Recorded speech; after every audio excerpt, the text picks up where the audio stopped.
तो चलिए दोस्तों, अस्सलाम वालेकुम वरहमतुल्लाहि वबरकातुहू।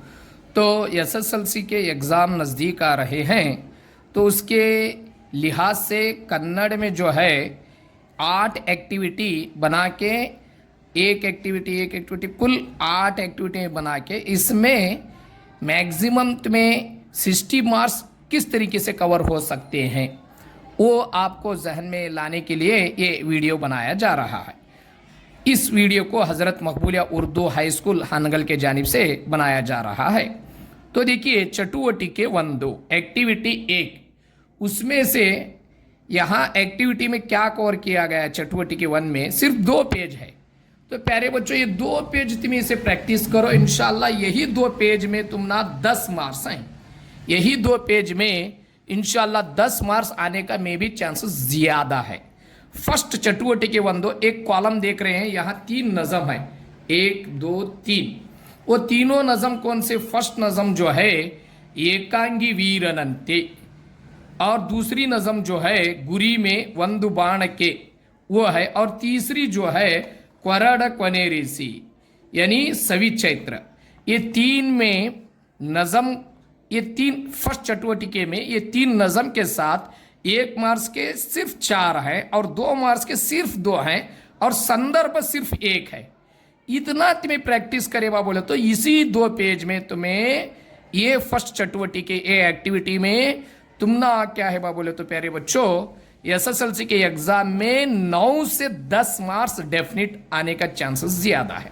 तो चलो फर्स्ट नज़म ये तीनों भी प्रैक्टिस करो प्यारे बच्चों। एकांगी वीरनंते मध्यरात्रि ಎದ್ದನು ಮಡದಿ ಮಗುವ ತೊರೆದನವನು ಅಡವಿ ದಾರಿ ಹಿಡಿದನು ಅರಮನೆಯ ಮೋಹವನ್ನು ಹರಿದು ಹಾಕಿ ಹೋದನು ಗೊತ್ತು ಗುರಿಯೂ ಇಲ್ಲದಂತೆ ಕತ್ತಲಲ್ಲಿ ನಡೆದನು। ये ಬೋಧಿ ವೃಕ್ಷದ ಹಾಡು नज़म में एक स्टैंजा है, ಒಂದು ನುಡಿಯಾಗಿದೆ। तो इसे ये 4 लाइन को प्रैक्टिस करो। इस बार एग्जाम में आपके टीचर्स भी गेस करे हैं या ये नज़म या ये नज़म कौन सी, गुरी या बोधि वृक्षदा हाडु, यही 2 में से कौन सा भी आ सकता, इसे भी प्रैक्टिस करो आप। तो चलो, ಏಕಾಂಗಿ ವೀರನಂತೆ ಮಧ್ಯರಾತ್ರಿ ಎದ್ದನು ಮಡದಿ ಮಗು ತೊರೆದನವನು ಅಡವಿ ದಾರಿ ಹಿಡಿದನು ಅರಮನೆಯ ಮೋಹವನ್ನು ಹರಿದು ಹಾಕಿ ಹೋದನು ಗೊತ್ತು ಗುರಿಯೂ ಇಲ್ಲದಂತೆ ಕತ್ತಲಲ್ಲಿ ನಡೆದನು। ये 4 लाइन या ये छोड़े तो ये एग्जाम में पूछ सकता। ಒಂದು ಬಾಣಕ್ಕೆ ಗುರಿಯು ಹಲವಿರುವುದುಂಟೆ, ಒಂದು ದೇಹದೊಳಲಾತ್ಮವೆರಡಿರುವುದುಂಟೆ, ಒಂದು ಜೀವನಕ್ಕೇಕೆ ಹಲವು ಸಾಧ್ಯಗಳು, ಒಂದೇ ಹೆಗ್ಗುರಿಗೆ ಹೋರಾಡು ಹಗಲಿರುಳು। या ये तो पूछ सकते हैं, या ये 2 ज़्यादा मायने दो और उसके साथ साथ ये भी दो। ओके, इसके साथ ಒಂದು ವಾಕ್ಯದಲ್ಲಿ उत्तर बरेरी। सिर्फ 1 मार्क्स के सिर्फ कितने हैं बोले तो 4 कवर किए गए हैं। यानी ये फर्स्ट चटुवटिके ये नज़म के साथ 1वां सबक और 1वीं नज़म। 1वां सबक कौन सा बा? वनमरद गिಳಿ, और नज़म कौन सी बा बोले तो बोधि वृक्षद हाडु। ये दोनों को कवर हुए दसा 1 मार्क्स और 2 मार्क्स का मिला को करे हैं। तो देखो, इसमें फर्स्ट 1 मार्क्स के ये 4 आप प्रैक्टिस कीजिए, एग्जाम में आने का चांसेस है। कौन सा बा बोले तो एक जो है ಬೇಡನು ಪ್ರಾಣಿಗಳನ್ನು ಕೊಲ್ಲಲು ಮಾಡುತ್ತಿದ್ದ ಉಪಾಯವೇನು, ಬೇಡನು ಪ್ರಾಣಿಗಳನ್ನು ಕೊಲ್ಲಲು ಮಾಡುತ್ತಿದ್ದ उपायवेनु, यानी शिकारी जानवरों को मारने के लिए वो कौन सा आइडिया, वो कौन सा आसान तरीके का रास्ता अपनाता था। तो क्या है? ಬೇಡನು ಪ್ರಾಣಿಗಳನ್ನು ಕೊಲ್ಲಲು ವಿಷ ಸವರಿದ ಬಾಣ ಬಳಸುತ್ತಿದ್ದನು। यानी शिकारी जानवरों को मारने के लिए कौन सा आइडिया करता था? अब जो तीर को इस्तेमाल करता था उस तीर को जहर आलूदा तीर को इस्तेमाल करता था। ಬೇಡನು ಪ್ರಾಣಿಗಳನ್ನು ಕೊಲ್ಲಲು ವಿಷ ಸವರಿದ ಬಾಣ ಬಳಸುತ್ತಿದ್ದ, यानी शिकारी जानवरों को मारने के लिए जहर आलूदा तीर को इस्तेमाल करता था। ओके, दूसरा सवाल देखो, विषद बाणವು मरಕ್ಕೆ तगुलिदर परिणामवेनो, यानी जहर का तीर जो दरख्त को लगा उसका नतीजा क्या हुआ? क्या नतीजा हुआ बोले तो विषद प्रभावದಿಂದ मर ಒಣಗಿ ನಿಂತಿತು। ಎತ್ತ लिखित भी चलता, मर ಒಣಗಿ ನಿಂತಿತು, इतना लिखित भी चलता जवाब। ओके, नेक्स्ट तीसरा, सिद्धार्थ यार ಹಾಗೂ ಯಾವುದರ ಮೋಹವನ್ನು ತೊರೆದನು। सिद्धार्थ यार ಹಾಗೂ ಯಾವುದರ ಮೋಹ त्वरेदनु। सिद्धार्थ किसका और कई का क्या है बोले तो ख्वाहिशों को लात मारा या टुकराया कैसा सवाल। जवाब क्या है, सिद्धार्थ मडदी मगु ಹಾಗೂ ಅರಮನೆಯ ಮೋಹ त्वरेदनु। सिद्धार्थ मडदी मगु ಹಾಗೂ ಅರಮನೆಯ ಮೋಹ त्वरेदनु, यानी बीवी बच्चे को और राजमहल के ख्वाहिशों को छोड़ डाला, छोड़ के लात मारा का जैसा, यानी बोधि वृक्ष में है ये। और इसका 1 मार्क्स का और एक सवाल, 4वां सवाल, सिद्धार्थनु कंडुಕೊಂಡ ಬದುಕಿನ गूढ़ार्थವೇನು। सिद्धार्थनु कंडुಕೊಂಡ ಬದುಕಿನ गूढ़ार्थವೇನು, यानी सिद्धार्थ जिंदगी का वो कौन सा सस्पेंस राज को समझा, वो कौन सा बा बोले तो राज क्या है बा बोले तो सिद्धार्थनु तपस्सिगिंत जीव प्रीति ದೊಡ್ಡದು ಎಂಬ गूढ़ार्थ ತಿಳಿದನು। यानी तपस्से, यानी जो उन्हीं बोधि वृक्ष के नीचे तपस करे, देखो उस तपस से भी बेहतर क्या बा बोले तो जिंदगी की अहमियत, जिंदगी का प्यार सबसे बड़ा है, तपस से भी बड़ा है बोल को जिंदगी की हकीकत को उन्हीं समझा कर रहे। ओके, नेक्स्ट जो है कितना बा बोले तो 2 मार्क्स के, कितने है बा 2 मार्क्स के बोले तो इसमें यहाँ 2 कवर करूं मैं। ಮರವನ್ನು ಬಿಟ್ಟು ಹೋಗದಿರಲು ಗಿಳಿ ನೀಡಿದ ಸಮರ್ಥನೆ ಏನು। ಮರವನ್ನು ಬಿಟ್ಟು ಹೋಗದಿರಲು ಗಿಳಿ ನೀಡಿದ ಸಮರ್ಥನೆ ಏನು। क्या बा बोले तो यानी तोता दरख्त को नहीं छोड़ को गया। इंद्र पूछा, ये तोते को तू आए तोते ये बता इस दरख्त में तू क्यों है, क्यों छोड़ को नहीं गया दरख्त कर को, उसका मतलब है, इसका जवाब लिखना। तो जवाब, ಈ ವನಮರ ನನಗೆ ಹಲವಾರು ವರ್ಷದಿಂದ ಆಶ್ರಯ ಕೊಟ್ಟಿದೆ। ये सूखा दरख्त कई सालों से मुझे आश्रय यानी सहारा दिया है। हಣ್ಣು ಕೊಟ್ಟಿದೆ, भूख मिटाने के लिए फल दिया है। ನೆರಳು ಕೊಟ್ಟಿದೆ, मेरी थकान को दूर करने के लिए छांव दिया है। हसीरु बಣ್ಣದಿಂದ मनस्सिಗೆ मुद ನೀಡಿದೆ, यानी हरे रंग से मेरे मन को सुकून दिया। ಆದರೆ मगर ಈಗ ಅದಕ್ಕೆ ರೋಗ ಕಿತ್ತು ತಿನ್ನುತ್ತಿದೆ।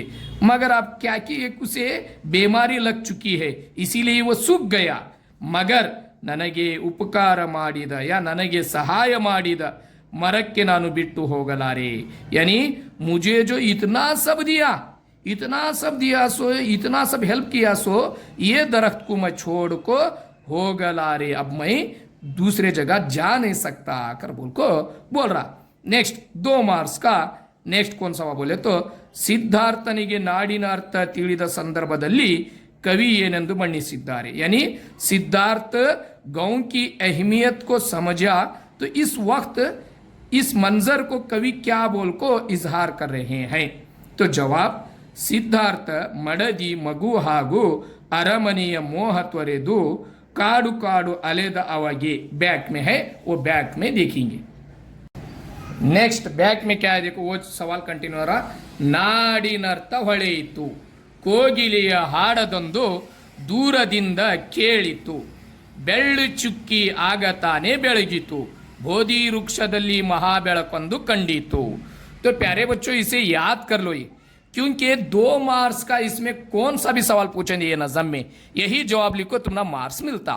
और उसके साथ साथ सारांश बोल को आता, सारांश वो पूछे तो भी ये जवाब लिखे तो काफ़ी है, मगर उसे तरीका अलग है, वो मैं बोलता हूँ क्या है। सो एक संदर्भ है यहाँ, ये वेरी वेरी इंपॉर्टेंट संदर्भ बोले तो 100% आने वाला संदर्भ इंशाल्लाह में भी आ सकता।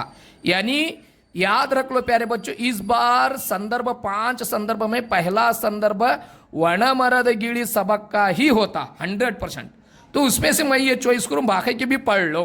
तो उसमें से ಅದರ ಈಗಿನ ಅವಸ್ಥೆ ನಾನು ನೋಡಲಾರೆ, ಅದರ ಈಗಿನ ಅವಸ್ಥೆ ನಾನು ನೋಡಲಾರೆ, इस संदर्भ को देखो।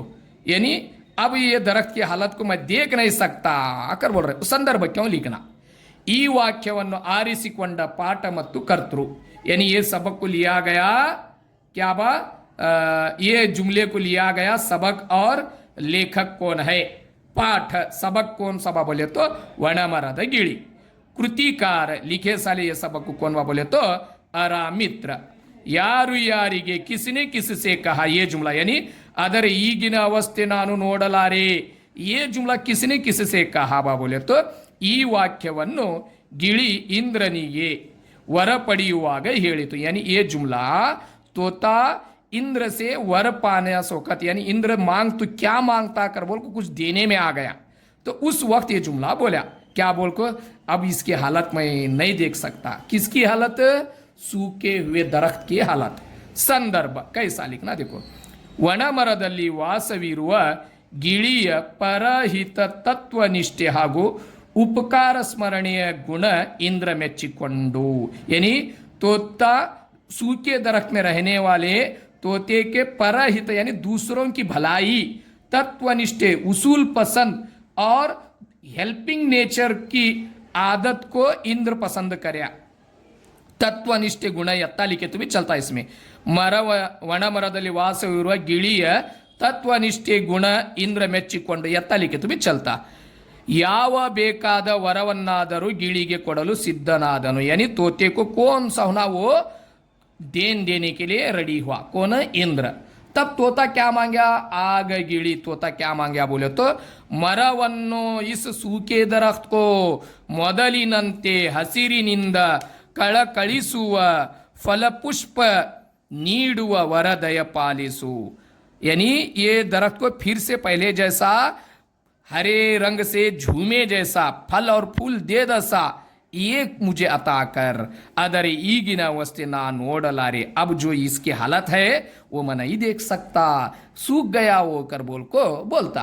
ये चटुवटिके एक, इसे प्रैक्टिस करो इंशाल्लाह। चटुवटिके 2 नेक्स्ट वीडियो में देखेंगे। बहुत इजी है प्यारे बच्चों, इजी करके तुम्हें इसे इस वीडियो में डाला जा रहा है।